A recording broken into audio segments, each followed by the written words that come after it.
As you know, mga kababayan, si Harry Mao, si Atty. Harry Roque, nag-attend ng Senate inquiry sa Pogo. Tapos dininay niya, mga kababayan, sa possession niya, mga kababayan, ng bahay na ni-raid na ang sabi, pag-aari niya, yung nangyari doon sa Benguet. Una, may nahon si Atty. Harry Roque. Maya-maya po, biglang naging ballistic siya, no? Si Harry Mao, ayaw nang tumigil sa pagdaldal. Napikon po si Senator Sherwin Gatchalian. Munti ka nang ikontent.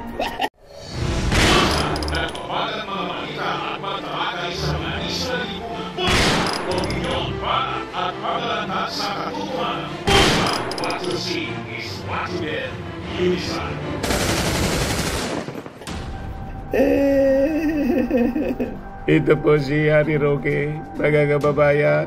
Ayaw na kasing pagsalitain, mga kababayan. Sinasabayan yung pagsasalita ng chairperson, si Risa Ontiveros. Naungkat kasi yung tungkol sa mga dokumento na nakuha sa mga raids ng Pogo na may pirma po ni Harry Roque. Pakinggan natin yung pagiging ballistic po ni Harry Roque. Pero para patunayan po yung katotohanan na nakalasaad sa dokumentong yan, dapat meron pong testigo na nakakita ng ginawa yung dokumentong yan, o di naman kaya testigo ng gumawa ng dokumentong yan, o di naman kaya yung testigo na pumirma ng dokumentong yan. Actually, as I said earlier, excuse me. No, Ma'am, excuse me kasi... No, excuse me. Attorney Roque. I'm sorry, madam, but I am a resource person invited. Yes, you are. I was asked let me to answer. Yes, you already answered in excess. Kapag gusto niyo akong tumigil, papatigil niyo kapag ako nag-explain. Yes. I thought we were engaged in the search for the truth. Oh, definitely we are. Attorney Roque, what I am saying, yes, and Sherwin. Attorney Roque, please be reminded to respect the chairperson. I'm very respectful, Madam Chair. Anong respectful na nagsasalita siya, sinasabayan mo siya? I apologize, Senator Gatchalian. One more, I apologize. I will cite you in contempt. And if you disrespect the chairperson, we'll be compelled to cite you in contempt. I understand and I apologize. Kung naman sabayan siya, nagsasalita siya, siya ang chairperson. Okay, Your Honor. I understand. I apologize. Hindi umubra yung angas ni Roque po. Pag hindi siya tumigil sa kakadaldal. Sinasabayan po si Senator Risa Ontiveros sa pagsasalita. Ganon sila yung mga kampo ng mga nausog, mga kababayan. Masyadong feeling entitled sila. Sobra kababastos po. Kanino pa niya Mr. Maravillas magmana sa kabastosan? Buti, tumigil siya sa kakadaldal. Kung hindi, malamang na-contempt siya at nakulong sa Senado. Galit yung mga netizens po. Sabi ni Aling Villanueva, from human rights lawyer to being enabler of crime against humanity. My goodness. Sabi ni Carlito Salaria, petition to disbar Harry Roque. Sabi ni Emmanuel Calope, Roque is contemptible at the best of times. Sabi ni Chilito Leonardo Di Maya, not very respectable lawyer. Sabi ni Prudente Favor, the miserable guy is rattled since he is more into covering up, denying, avoiding, and blocking the truth to come out. Sabi ni Susan sa Pantalas Satan, salamat Senator Win Gatchalian for your reminder to Harry Roque. Senator Ontiveros and Gatchalian are worthy to be called honorable and deserves to be in the Senate. Thank you, Senators Risa and Win, for your services to the Filipino people. So, makikita po ninyo yung mga reactions ng mga tao. Hindi nila magustuhan yung behavior na ipinakita po ni Harry Roque. Kasi makikita ninyo ang pagiging arrogante niya. Mana masyado po. Like leader, like follower. Ngayon, sabi natin, nag-deny si Roque na nasa posisyon niya yung bahay na sinalakay ng mga pulis. Ayan o. Sabi dyan, Roque denies possession of rated Benguet house. I live there once man lang niya. O ito mga kababayan yung pagtatanong ni Senator Jingo Estrada. May-ari daw ng bahay si Secretary Roque. Secretary Roque, sa inyo ba yung bahay na yun? Well, Attorney una Roque. po, magandang umaga po kay Senate President Pro Tempore, kay Madam Chairperson Senator Antiveros, and kay Senator Gatchalian, sa lahat ng mga bisita rito. Now, ang bahay po na tinutukoy nyo sa Tuba Benguet ay rehistrado sa isang korporasyon. Tiniran ko po yan Sa inyo yung full story ng balitang yan. Click subscribe muna dito sa ating YouTube channel and hit the notification bell para lagi po kayong updated sa mga kaganapan dito sa ating bansa. Like and share na rin po ninyo ang ating video. At huwag na rin po ninyo na skip yung ating mga commercial ads para tuloy-tuloy lang ang pag-unlad ng Bagong Pilipinas. Sa mga nagana po ng malinis and spacious fitness gym, pumunta lang po kayo sa aming Colossal Fitness Gym. We also offer Grab Car Rental with our brand new 2023 model ng Toyota Innova. We also accept booking for those who are planning to travel via PAL, Cebu Pacific, and other airline companies, local and international, and bills payment for Meralco Bills, Aleco Bills, PLDT, etc. Ang Colossal Fitness Gym is located at 3rd floor Security Bank Building, Lanco Business Park, Legazpi City, Albay. For inquiries, look for Gilon Maravillas. Contact number 0966-802-0949. Yan po yung aming Innova. Lagi na pong matao sa amin.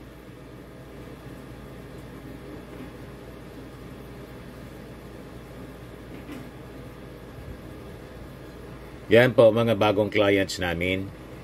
Napakaganda at colorful at napakalinis ng aming gym po. Pati mga foreigners po pumupunta sa amin, mga British tourist po sila dito sa Legazpi. Na-set up na rin po yung aming mga brand new gym equipment.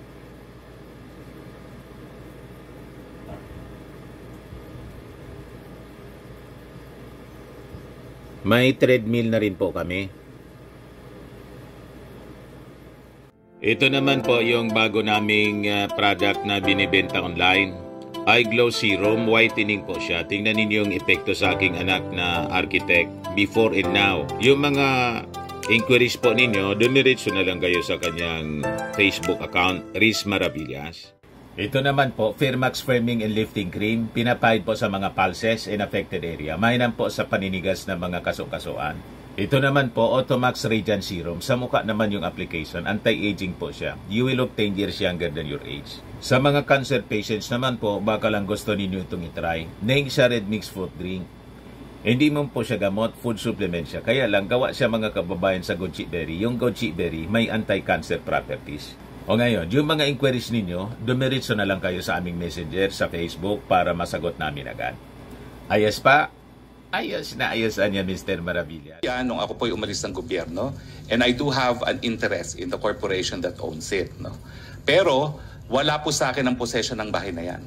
Dahil as of January of 2024, yan po'y pinaupahan ng korporasyon at ang umuupa po ay isang Wan Yun na isang Chinese national na siya po ay pumirma sa contract of lease ay require siya na magpakita ng Alien Certificate of Registration at lumalabas po na siya ay holder ng isang 9G working visa. Meaning, she has a right to be in the Philippines.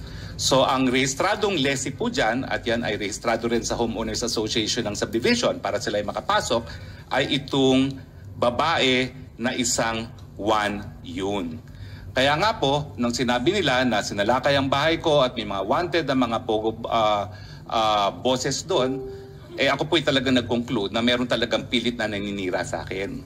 Gaya nung naunang release na ng PAGCOR na ako daw ay naglakad para sa lisensya ng isang illegal na pogo at matapos naman marinig ang testimonya ni Chairman Altenco, wala naman pong ganong sinabi. Attorney Roque, wag muna po tayo dumako sa ibang issue. Focus muna tayo sa tanong ni SP Pro Temp na may tanong din ako. Mamaya, dadako po tayo sa ibang mga issue pati yung nabanggit nyo. So let's please focus. Okay, so meron po akong interest sa korporasyon na may-ari ng bahay na yan. In fact, in the near future, I am concluding a transaction na kukunin ko yung buong korporasyon na may-ari ng bahay na yan. Now, pero ang ine-emphasize ko po, regardless of the ownership, there is a contract of lease which is duly notarized and which I will submit before this honorable body, which means na ang possession po dyan is in the hands of Ms. Wan Yu, who is a legal resident of the Philippines with an alien certificate of registration and in possession of a 9G working visa. Ang gusto ko nga pong malaman, kung nakita nila doon sa bahay na yon, yung tao na hinahanap nila na allegedly may tie sa Banban. Dahil kung di naman po ako nagkakamali, again, as part of due diligence, yung isang lalaking nahuli dyan is the partner of of the lessee, no? Hindi ko naman po tinatanggi na may interest talaga ako dyan sa korporasyon na yan, albeit not 100% as of yet, pero magiging 100% na po yan. Ayun, umamin. Sa kanya nga po. O magiging sa kanya na.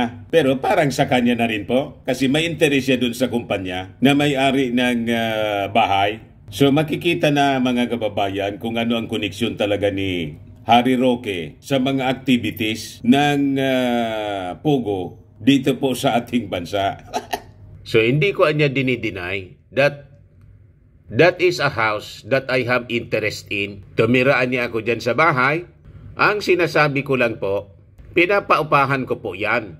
And possession is now with the lessee.